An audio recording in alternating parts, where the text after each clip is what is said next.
कीमत अगर कोई सबसे बेहतर तरीके से समझ सकता है और बता सकता है तो वो है एक जगत जननी और एक माँ।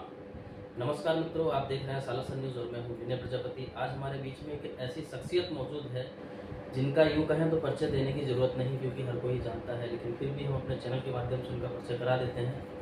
एडवोकेट श्री रविन्द्रनाथ पांडे जी आज हमारे बीच मौजूद हैं और हम आज चर्चा करेंगे।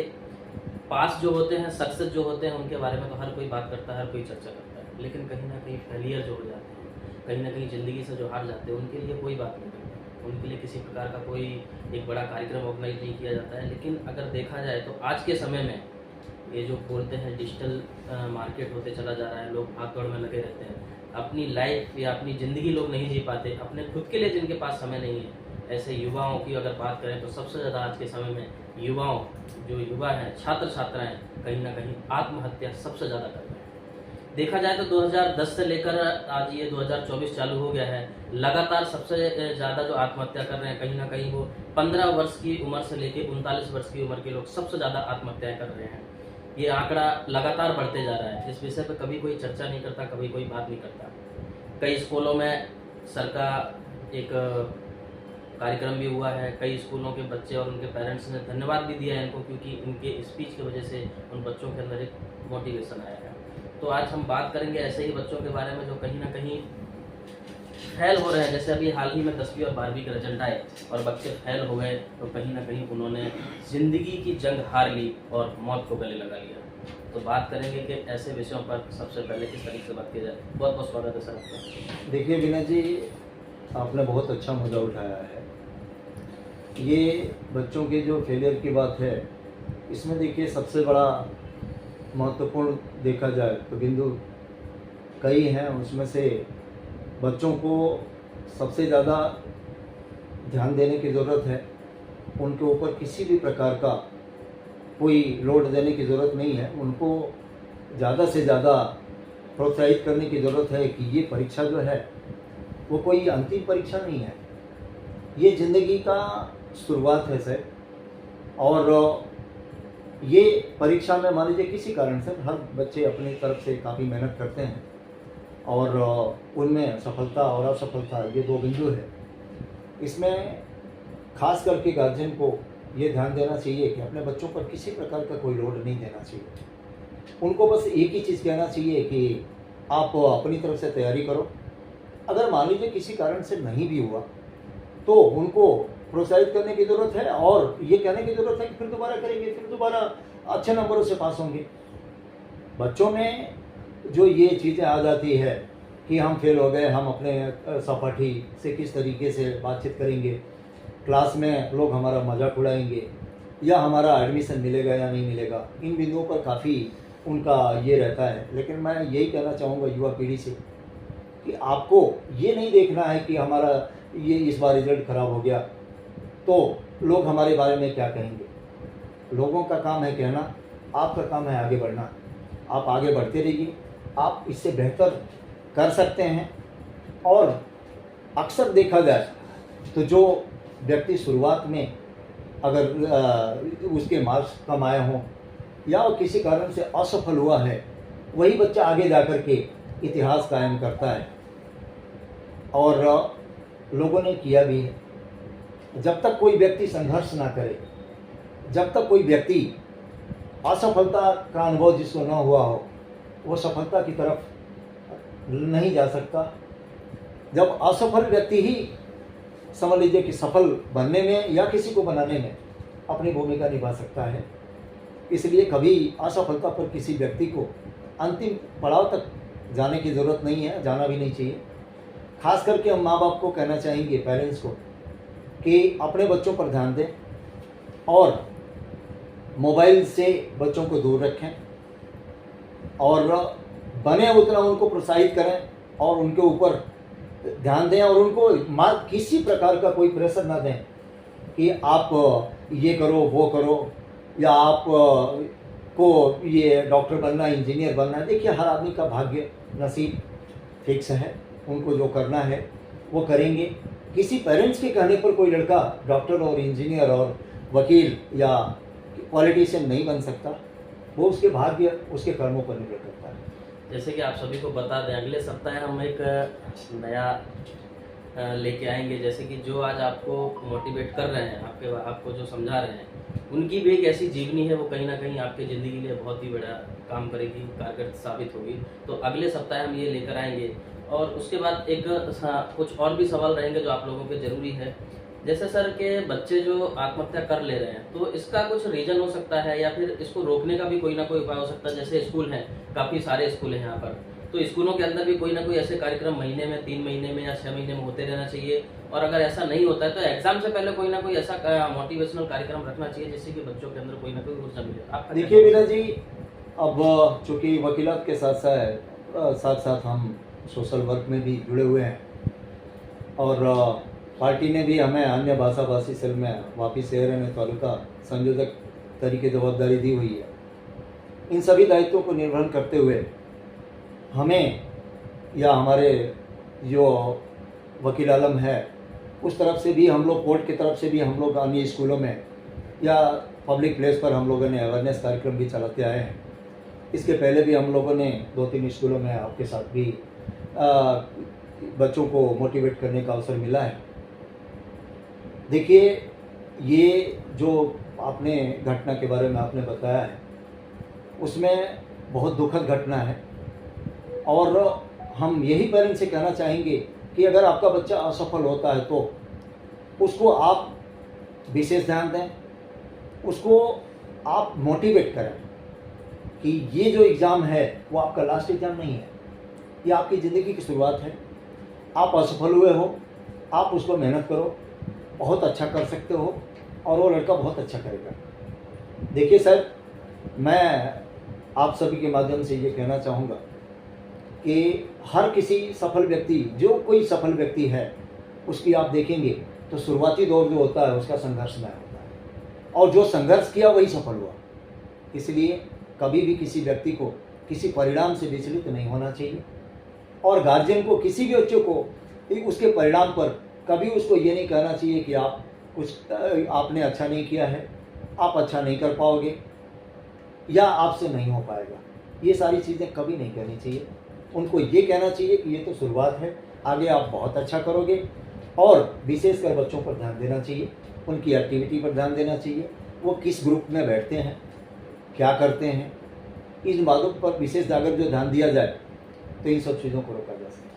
कहीं ना कहीं बहुत बड़ी बात कही है सर ने। और दूसरा ये भी एक समझने वाली बात है कि जो माँ बाप हैं, कंपनियों में या कहीं ना कहीं जॉब करते हैं, काम करते हैं, तो अपने बच्चों को समय नहीं दे पाते हैं। सबसे बड़ा जो तकलीफ होती है बच्चों के लिए कि उनके दिन भर के कार्य में या दिन भर की पढ़ाई में जहाँ जहाँ उन्होंने समय बिताया है, तो हर किसी के, सभी के, जो भी नॉर्मल इंसान है, सभी के ज़िंदगी में एक ऐसा रहता है कि आज हमने दिन भर किया तो शाम को किसी ना किसी को, ये मानसिकता होती है इंसान की, प्राकृतिक देन है ये कि होता ही है, हमने आज जो दिन भर किया किसी ना किसी को पता है। कहीं ना कहीं बच्चे आज गलत वे में चले जा रहे हैं, और कहीं ना कहीं बच्चों को जो माता पिता का सहयोग नहीं मिल रहा है, माता पिता समय नहीं दे पा रहे, सिर्फ क्या कर रहे हैं, वो ज़रूरत जो है वो पूरी कर दे रहे हैं। वो ज़रूरत सही है गलत है उनको भी वो चीज़ें पता नहीं रहती। कभी बच्चे ने पैसे के लिए बोला, कभी बच्चे ने किसी काम के लिए बोला, कहीं जाने के लिए बोला, तो माँ बाप के पास इतना भी समय नहीं है कि अपने बच्चों से वो बात चर्चा कर सके कि बेटा आप कहाँ जा रहे हो, किसके साथ जा रहे हो, कौन दोस्त है आपके। किसी भी प्रकार की कोई भी चर्चा अपने बच्चों के साथ में माँ बाप नहीं कर पाते। और कहीं ना कहीं आज के समय में ये जो घटनाएं बढ़ती जा रही हैं, सबसे बड़ा कारण इसका एक वही समझ में आ रहा है। दूसरी सबसे बड़ी बात ये होती है कि सबसे ज़्यादा, जैसे कि मैंने पहले ही बताया, सबसे ज़्यादा जो दर्द है, दर्द तो हर किसी को होता है कि अगर कोई ना कोई परिवार का सदस्य कम हो, लेकिन अब जो माँ होती है, कहते हैं कि ईश्वर को भी जन्म माँ ने ही दिया है, तो माँ के अंदर जो दर्द होता है वो कोई महसूस नहीं कर सकता। अभी हाल ही में हमारे आसपास में कई ऐसी घटनाएं हुई हैं। 2 दिन पहले बता दूं, देसाईवाड़ के पास खड़कला है, वहाँ पे एक बच्ची फैल हुई और उसने फांसी लगा ली। कुछ दिन पहले एक बच्चा पास हुआ तो नदी में जाके डूब गया। कोई एक बच्ची फैल हुई तो कहीं समुद्र के किनारे जाके बैठ गई। लगातार ऐसी ना जाने कितनी घटनाएं आप न्यूज़पेपर में, सोशल मीडिया के माध्यम से लगातार देखते जा रहे हैं। 2010 के बाद से मैं बता रहा हूँ आपको कि लगातार ये घटनाओं में वृद्धि ही होती जा रही है। 2016 का आंकड़ा बताएं तो अभी तक का सबसे ज़्यादा आंकड़ा है, 2,34,000 कुछ का आंकड़ा है, जो सबसे ज़्यादा हुआ आज तक। और 2024 में भी लगातार हर 1-2 दिन में ऐसी घटनाएं आ रही कि जो बच्चे फैले हुए उन्होंने आत्महत्या कर ली, घर छोड़कर कहीं चले गए, सुसाइड कर लिया। इन घटनाओं को रोका जा सकता है, जिस तरीके से बताया गया, इन घटनाओं पे किस तरीके से रोक लगाई जा सकती है। बच्चे फैल होते हैं, फैल होने के बाद अगर वो आत्महत्या कर लेते तो आपके घर का सदस्य कम हो रहा है। कहीं कहीं ऐसा रहता है कि आपके परिवार में एक ही लड़का है, अगर एक ही लड़की है तो आपका वंश खत्म हो जा रहा है। तो इन चीज़ों पर आपको ध्यान देना पड़ेगा। कहीं ना कहीं कमाई भी बहुत ज़रूरी नहीं है, स्कूलों का सबसे बड़ा दायित्व ये बनता है। हम अभी बात करेंगे सर से कि स्कूल ऐसे कार्यक्रम को करना ही चाहिए, अनिवार्य बनाना चाहिए ऐसे कार्यक्रमों को, क्योंकि आप किताबी ज्ञान तो उनको दे सकते हैं लेकिन सामाजिक ज्ञान उनको बहुत ज़रूरी है, क्योंकि समाज में जीना है तो सामाजिक ज्ञान के बिना आप नहीं जी सकते। सर, स्कूलों को इस तरीके के क्या कार्यक्रम करने चाहिए कि बच्चे मोटिवेट रहें और ऐसी घटनाओं की तरफ वो ना बढ़े? देखिए विनोद जी, मैं आपके माध्यम से सभी विद्यालय के प्रधानाचार्यों से विनती करना चाहता हूँ कि ये जो घटनाएं घटित होती है उसमें ये जान लीजिए कि खास करके इन घटनाओं को रोका जा सकता है। ये परीक्षा के पहले सभी विद्यालयों को इन कार्यक्रमों ये मोटिवेशनल कार्यक्रमों के माध्यम से बच्चों को ये के बीच में जागरूकता लाई जा सकती है। इनको इस बारे में मोटिवेट करना बहुत ज़रूरी है कि अगर आप एग्ज़ाम देने जा रहे हो तो अगर आपको असफलता मिलती है तो क्या करना चाहिए। ये चीज़ें खास करके ध्यान देने की ज़रूरत है। आप सभी जान रहे हैं कि ये इस मामले में गवर्नमेंट भी और हमारे माननीय यशस्वी प्रधानमंत्री जी भी इस पर काफ़ी जोर देते हैं। हमारे प्रधानमंत्री जी का एक कार्यक्रम है जो आप सभी जानते ही हैं या देखा होगा आप लोगों ने, या नहीं देखा होगा तो देखना चाहिए, परीक्षा पे चर्चा। इस पर हमारे माननीय प्रधानमंत्री जी भी काफ़ी लोगों को प्रोत्साहित किया है इन लोगों ने कि गार्जियन को किस तरीके से बच्चों के साथ बिहेव करना चाहिए, स्कूलों को या तमाम ये संस्थाओं को किस तरीके से ये करना चाहिए। इसमें देखिए बहुत ज़रूरी है कि बच्चों को मोटिवेट किया जाए, उनको समझाया जाए। आजकल की जो पढ़ाई लिखाई की जो सिचुएशन है उसको आप देखेंगे विनय जी, तो आपको ये देखने को मिलेगा कि बच्चे का जितना वजन है उससे ज़्यादा उसके बस्ते हैं या उसकी किताबें हैं जाती है या उनकी उतनी उनके पास लोड दे दी जाती है। खास करके हम इंग्लिश की तरफ ज़्यादा जो झुकाव हमारा है कि हमारा बच्चा इंग्लिश मीडियम से पढ़े, इंग्लिश की उसको जानकारी हो। हम विदेशों की तरफ जाते जा रहे हैं, अपनी संस्कृति को छोड़ते जा रहे हैं, अपने कल्चर को, अपनी भाषा को, लोकेलिटी को, और हम दौड़ रहे हैं पाश्चात्य संस्कृति की तरफ। इससे नुकसान ये है कि आप अक्सर देखोगे कि सीबीएसई बोर्ड या जितनी इंग्लिश मीडियम की स्कूल हैं उनमें जितने बच्चे का वजन नहीं उससे ज़्यादा उसको बोझ दे दिया जाता है। बच्चा सुबह निकलता है और दोपहर में घर आता है तो आने जाने में ही उसके बोझ इतने ज़्यादा हैं कि वो थक जाता है। उसके बाद उसको आराम नहीं मिलता है, उसको इतने होमवर्क दे दिए जाते कि वो मेंटली डिस्टर्ब हो जाता है। आज की पूरी हुई कल की दे दी गई, कल की पूरी हुई परसों दे दी गई। ये परंपरा जो है बच्चों को काफ़ी ये करती है, और इसमें सबसे ज़्यादा अगर जो भूमिका अगर निभाते हैं बच्चों की ज़िंदगी में या उनके विकास में या उनके प्रोग्रेस में, तो माँ बाप की भूमिका बहुत ज़्यादा है सर। हर पेरेंट्स को मैं आपके माध्यम से यही कहना चाहूँगा कि आप पैसे धन दौलत सब कुछ कमा लोगे, लेकिन ये पैसे धन दौलत प्रॉपर्टी आप जिसके लिए कमाते हो, अगर आपने उस पर समय नहीं दिया, उस पर ध्यान नहीं दिया, उसके भविष्य पर ध्यान नहीं दिया, उसके शारीरिक विकास पर ध्यान नहीं दिया आपने, उसके रहन सहन पर आपने ध्यान नहीं दिया, उसकी आदतों पर ध्यान नहीं दिया, तो आपका भविष्य वैसे ही अंधकार में रहेगा और आप कुछ नहीं कर पाओगे। क्योंकि आप धन इकट्ठा करोगे लेकिन उसको आगे संचित करने वाला व्यक्ति भी तो होना चाहिए। शिक्षा बहुत ज़रूरी है, और बच्चे माँ बाप से जितना खुल करके, चलिए बाप से तो कह लेते हैं लेकिन माँ से तो काफ़ी निकट हैं, और तो ऐसी सिचुएशन में हर माँ बाप का फर्ज बनता है कि उनको किसी भी प्रकार का लोड ना दें, और उनसे माँ बाप बच्चों से बच्चे की तरह ट्रीट ना करें। जब दोस्त की तरह ट्रीट करेंगे, बच्चे को बच्चा ना समझ करके उसको मित्र बनाएंगे, दोस्ती तरीके से बात करेंगे, तो बच्चा आपसे खुल के बात करेगा, अपनी हर समस्याओं को आपसे शेयर करेगा, चाहे वो स्कूल की समस्या हो, चाहे वो बाहर उनको कोई आने जाने में प्रॉब्लम हो, बच्चियों को है, माँ बाप निकट है, कोई व्यक्ति उनसे किसी प्रकार का दुर्व्यवहार करता है, या उनको स्कूल में किसी प्रकार की कोई प्रॉब्लम है, या किसी सहपाठी किसी विद्यार्थियों से कोई प्रॉब्लम है, तो वो बच्चा तब तक आपसे खुल के बात नहीं करेगा विनय जी, जब तक आप उसको दोस्त बन के बात नहीं करेंगे। ये जिस तरीके से आपने अभी ये चीज़ें सुनी,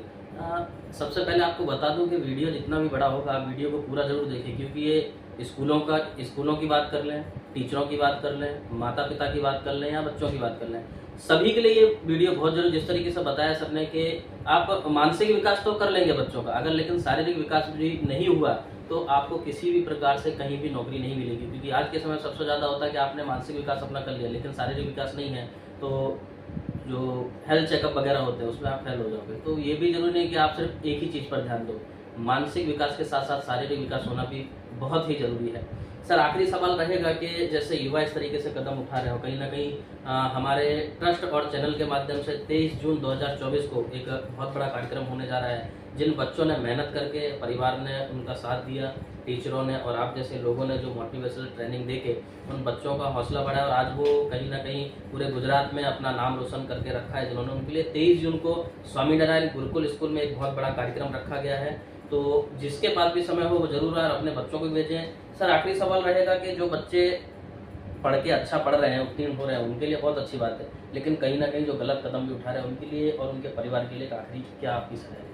देखिए सर, हम आपके माध्यम से, विनय जी, आपके चैनल के माध्यम से मैं आम जनता को या यही कहना चाहेंगे या संदेश देना चाहेंगे कि आप अपने बच्चों को देखिए, उगते हुए सूर्य का हर लोग नमस्कार करते, ढलते सूर्य का कोई नमस्कार करता नहीं। ये परंपरा है और लोग कहते हैं भी ऐसा है।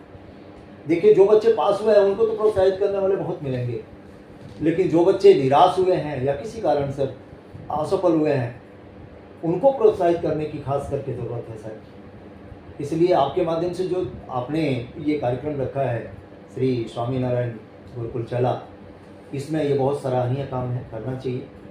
लेकिन हम यही कहना चाहेंगे आपके माध्यम से कि जो लोग असफल हुए हैं उनको खास करके मोटिवेट करने की ज़रूरत है और असफलता सफलता की कुंजी है, ये मान के चलने की ज़रूरत है और असफल जो व्यक्ति हैं उनको प्रोत्साहित करने की ज़रूरत है और ख़ास करके बच्चों को, माँ बाप को बच्चों की हर एक्टिविटी पर ध्यान देने की ज़रूरत है। क्योंकि ये जान लीजिए कि आप कितनी भी अच्छे स्कूल में एडमिशन करा लें, कितनी भी अच्छी शिक्षा दे दें, लेकिन ये आपको स्वीकार करना होगा कि बच्चों की प्रथम पाठशाला उसका परिवार है। जैसा परिवार या जिस तरीके का बच्चों के ऊपर आप ये उनको पालेंगे या जिस तरीके की शिक्षा देंगे, वही शिक्षा लेकर के बच्चा आगे बढ़ेगा। इसलिए आपके माध्यम से हम आम जनता को यही कहना चाहेंगे कि उस कार्यक्रम में भी लोग बढ़ चढ़ के हिस्सा लें और ख़ास करके सभी पेरेंट्स अपने बच्चों पर विशेष करके ध्यान दें, उनकी एक्टिविटी पर ध्यान दें, उनके रहन सहन पर ध्यान दें, उनके खान पान पर ध्यान दें और बच्चा हमारा कहाँ जाता है, कहाँ बैठता है, किसके साथ बैठता है। और मोबाइल की जहाँ तक बात है, वो मोबाइल आपको उतनी ही यूज़ करने के लिए दें, क्योंकि ये मोबाइल की जो सिचुएशन है वो बच्चों को ये निराशा की तरफ ले जा रही है। इसलिए मैं यही कहना चाहूँगा अंत में कि आप सभी अपने बच्चों को ध्यान दें, क्योंकि बच्चे ही आपके भविष्य, उज्जवल भविष्य के धरोहर हैं। अगर आपका बच्चा सही है तो आपका भविष्य सही है। बहुत बहुत धन्यवाद सर। जैसा कि आपने ये सारी चीज़ें और सारी बातें सुनी, इन सभी को अमल में लाना बहुत ज़रूरी है।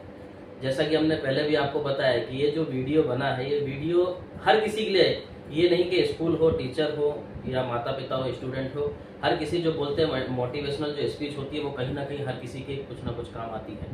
तो इस तरीके की मोटिवेशनल ट्रेनिंग या मोटिवेशनल स्पीच आप सभी सुनते रहें और अपने बच्चों को, या फिर स्कूलों में खास करके, क्योंकि माता पिता से ज़्यादा समय बच्चे आजकल स्कूल में देते हैं, स्कूल हो गया, ट्यूशन क्लासेस हो गया, सबसे ज़्यादा यही चल रहा है। तो आपकी जिम्मेदारी ये भी बनती है कि हमारे यहाँ पढ़ने वाला बच्चा कहीं ना कहीं हमारा भी नाम रोशन करे, अच्छा नाम रोशन करे, माता पिता का भी नाम रोशन करे और अपनी लाइफ में कहीं ना कहीं बहुत कुछ कार्य करें। हमारे सहयोग की आपको कभी भी कहीं भी जरूरत रहती है। दूसरा एक चीज़ और भी बता दूं, एडवोकेट होने के साथ साथ हमारे ट्रस्ट और सालासन न्यूज़ में सर लीगल एडवाइज़र हैं, सहयोगी हमारे मार्गदर्शक हैं। आज का जो हमने ये वीडियो बनाया, कहीं ना कहीं हम लगातार इसके ऊपर चर्चा कर रहे थे और यही विचार कर रहे थे कि जो बच्चे अच्छा करते हैं या कोई भी व्यक्ति हो, समाज में जो लोग अच्छा करते हैं उनकी चर्चा सभी करते हैं, लेकिन कहीं ना कहीं जिनके नसीब खराब हो, समय खराब हो, उनके साथ कोई खड़ा नहीं होता है। इसी तरह का कुछ हाल बच्चों का रहता है। जब वो फेल हो जाते हैं तो उनकी तारीफ करने, उनको समझाने कोई नहीं आता, कहीं ना कहीं उनकी बुराइयां करने या फिर उनके माँ बाप की बुराइयां करने के लिए लोग खड़े हो जाते हैं। क्योंकि ये चीज होता क्यों है, क्योंकि उसी स्कूल के कुछ बच्चे पास हो जाते हैं, कुछ बच्चे फेल होते, तो बोलते हैं भाई इसके माँ बाप का संस्कार है, ये इसने अच्छी पढ़ाई की है, इसके माँ बाप के संस्कार अच्छे नहीं हुए, खेल कूद में लगा रहा। तो इस तरीके की स्पीच है, इस तरीके का डिमोटिवेशन आप बच्चों को ना करें, ये आपसे गुजारिश है। और हमारी आपको कहीं भी जरूरत, कहीं भी सहयोग की जरूरत पड़ती है तो हम 24/7 होकर आपके साथ हैं। और आज का जो हमने वीडियो बनाया है वो आप सभी के लिए कहीं ना कहीं कारगर सिद्ध साबित होगा। और आप ऐसे ही मोटिवेशनल वीडियोस देखने के लिए जुड़े रहिए हमारे साथ और देखते रहिए साला सन न्यूज़। बहुत धन्यवाद विनय जी कि आपने हमें योग्य समझा और आप हमें इनवाइट किया, और आप इसी तरीके से आगे कार्यक्रम करते रहें और इसी तरीके से लोगों को मोटिवेट करते रहें, अच्छे रास्ते पर चलने के लिए प्रेरित करते रहें। ऐसी हमारी शुभकामना। जय हिंद, जय भारत।